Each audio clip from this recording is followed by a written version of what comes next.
ఒరేయ్ మామా, అడవిలో పులులు ఎంత ప్రమాదమో ఇంట్లో పెళ్ళాలు కూడా అంతే ప్రమాదం రా. చాలా కరెక్ట్ గా చెప్పామో.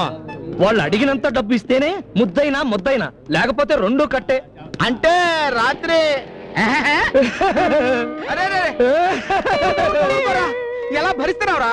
ఏం చెప్పమంటావు మావా, ఈ పెళ్ళాలకి కాపురం అంటే వ్యాపారం అయిపోయింది. అవునరా, కాపురం అనే వ్యాపారంలో మగవాళ్ళకి అంతా లాసే. మనం పెట్టిన ఫుడ్ తిని మనతోనే పిల్లలకి అంటారు.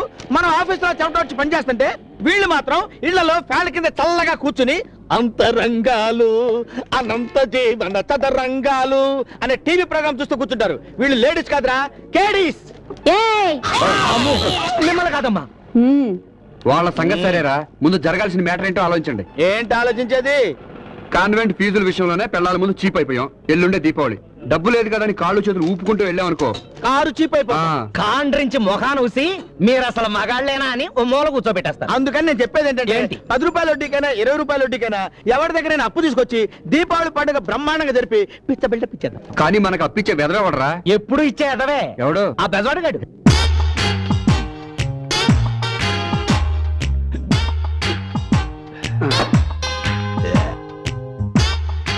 నేను అతి తెలివి గలవాడిని, అతి మంచి వాడిని కూడా. Correct correct correct. అందుకే పండగ పిల్లలు టపాసులు అంటున్నారు కాబట్టి పాతప్పు తీర్చకపోయినా సరే కొత్త అప్పు ఇవ్వడానికి ఒప్పుకుంటున్నాను.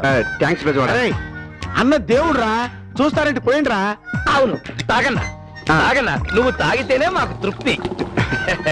కానీ ఒక్క కండిషన్, మీ టీవీఎస్ 50 మీద పాత అప్పు ఇచ్చాను కదా. అవును. ఇప్పుడు ఈ కొత్త అప్పు కోసం ఏదైనా గ్యారెంటీ చూపించాలి. గ్యారంటీయా? గ్యారెంటీ ఇవ్వడానికి మా దగ్గరే ఉందన్నా. మా దగ్గర ఏమన్నా ఇచ్చేస్తారా? మనకి సొంత ఇళ్ళు ఉన్నాయి కదా, అవి తాకట్టు పెట్టి తీసుకుందాం. సొంతిల్లా? అవునురా, మన ఓన్ హౌసెస్.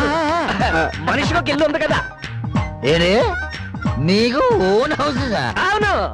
మరే మొన్న నేను అడిగితే అద్దెంట్లో ఉంటున్నామని చెప్పారు. ఎవడో చెప్పరా? నేనా? నేను అద్దిల్లు అని చెప్పలేదన్నా, అదే ఇల్లు అని చెప్తే నీకు అద్దిల్లు ఆయన పడింది అంటే. ఓహో, అదే ఇంట్లో ఉంటున్నామని అవునన్నా. చెప్పారా? సరే, అదే మీకు అప్పిస్తాను. కానీ చెప్పిన టైంకి నా డబ్బు వడ్డీతో సహా ఇవ్వకపోయారో మీ మూడులు అమ్మేస్తాను. భలేవాడివన్నా, నీ ఇష్టం వచ్చినప్పుడు నీ ఇష్టం వచ్చి నీళ్ళు అమ్మేసుకో. అన్నా, ఇప్పుడు మాకు డబ్బులు ఇచ్చి ఇప్పుడే అమ్మేసుకోబో. సరే, అదే ఇంటికి వచ్చి డబ్బు తీసుకెళ్ళండి.